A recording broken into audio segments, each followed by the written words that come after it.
Hi, you guys. This is Nina, and I am back for another episode.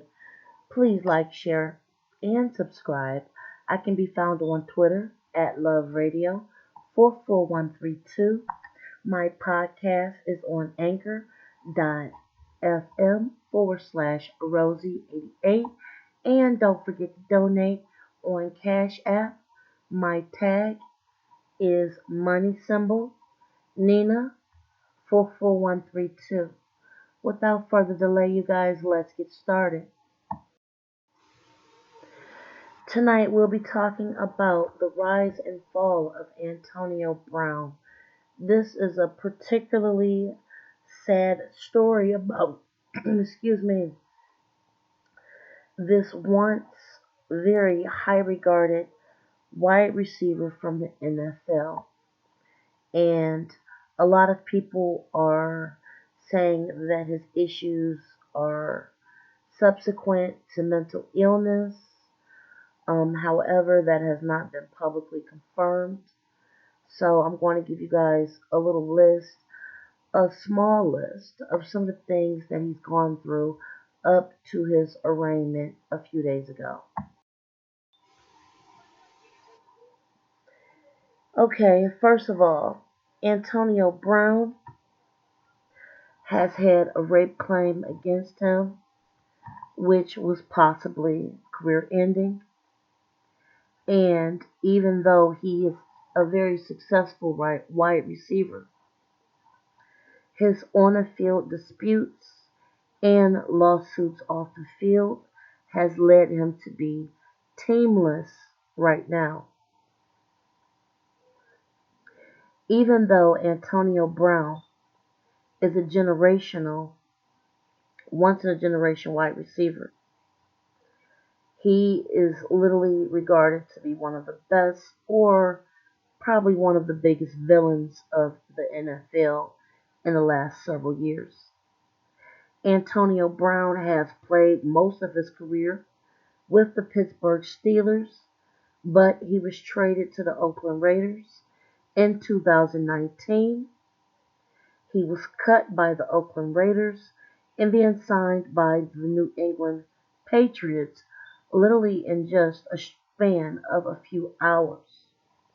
He has also been to the Pro Bowl several times and named All Pro player 4 times.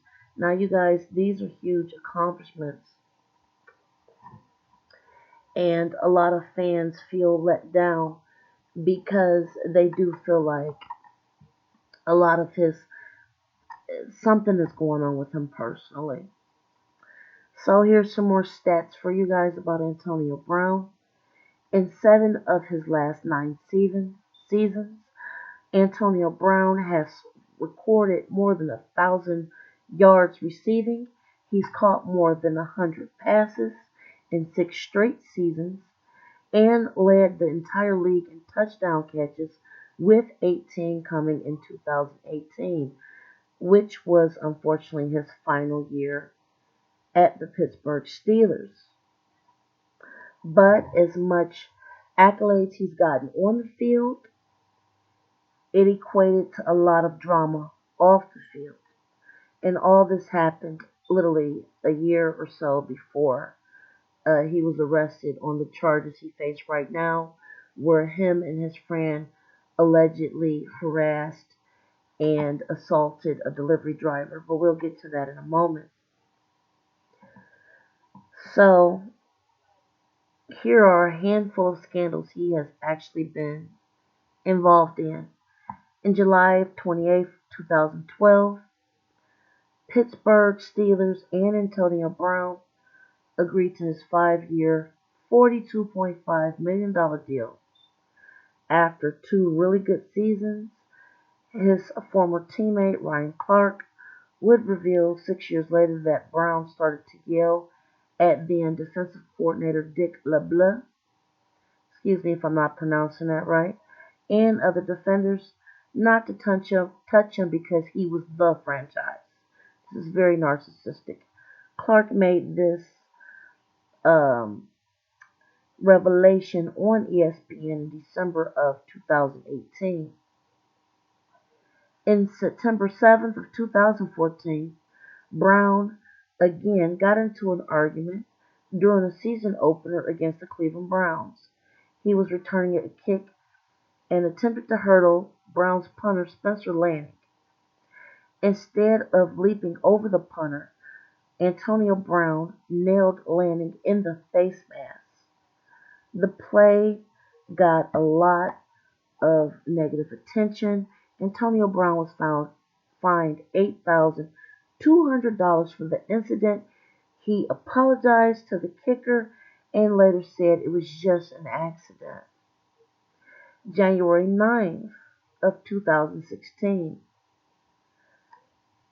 during the game with the Cincinnati Bengals, Brown was leveled late in the fourth quarter of the game by the Bengals linebacker Vontaze Burfict and cost Brown the next playoff game. Brown was diagnosed with a concussion and later said in a radio interview that Burfict was an unquote idiot. Burfict reportedly apologized to Brown. In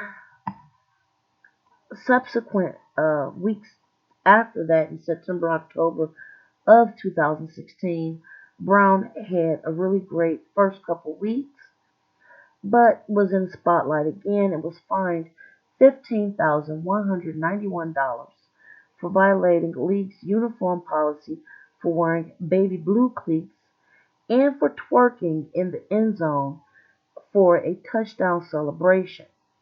Antonio Brown received $24,309 fine for doing a similar dance when he scored in Week 4 against the Kansas City Chiefs. This continues on January 8th of 2017. Antonio Brown and the Pittsburgh Steelers defeated Kansas City Chiefs in the divisional round match.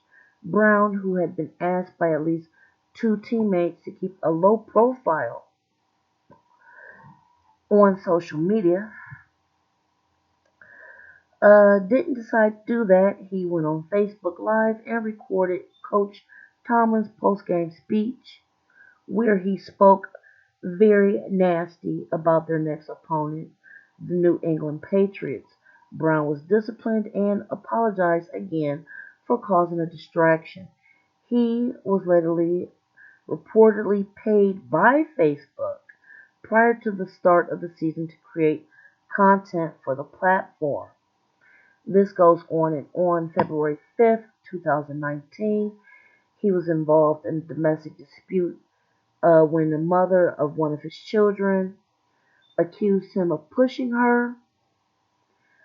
Brown was not arrested at the time, and his attorney called the allegations baseless.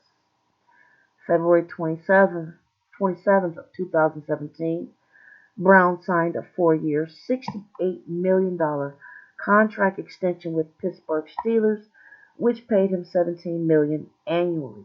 The contract made him the highest paid wide receiver in football at the time.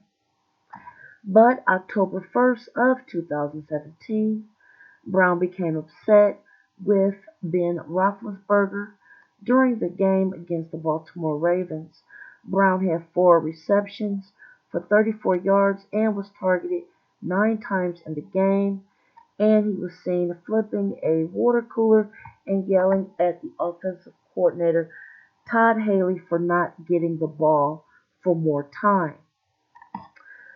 And here comes some more sadder incidents. October 9th, 2018, Antonio Brown was accused of nearly killing a toddler after throwing furniture off of his 14th floor balcony. Antonio Brown was accused of traumatizing the child in his fit of rage. Antonio Brown reportedly blamed somewhere else for throwing the furniture, and he settled the lawsuit in June of 2019 and agreed to pay for the child's college fund. Week 17 of 2018,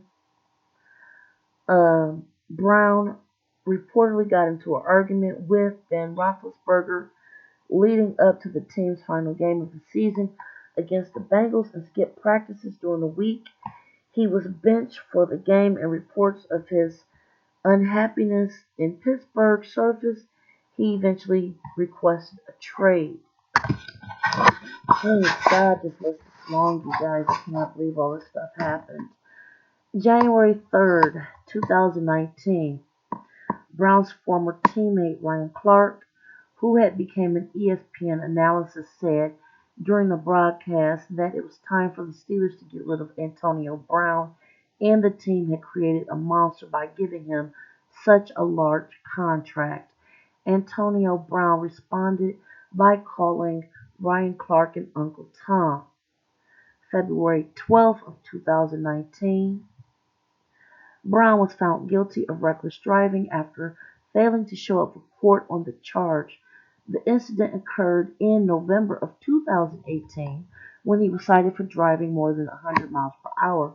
Antonio Brown was headed toward Heinz Field for a Thursday night game against the Carolina Panthers.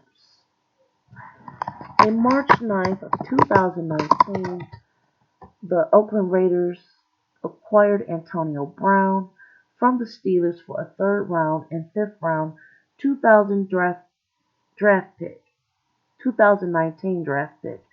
Brown vowed to be a good teammate and bring energy to the team, which had been lacking after the team went 4-12 in John Gruden's first season as of his second stint in the organization. Now, you guys, this is going to need a part two because this is so long. I am going to continue this, and this is leading up to his strange court appearance, which he literally sprinted out of court after facing assault allegations against a truck driver. And to tell you guys, the incidents coming for part two of this is even more alarming than what I just reported. Please like, share, and subscribe. I can be found on Twitter at Love Radio 44132. My podcast is on anchor.fm/Rosie88. Don't forget to donate on Cash App. My tag is money symbol Nina 44132. Until the next episode, you guys enjoy your night.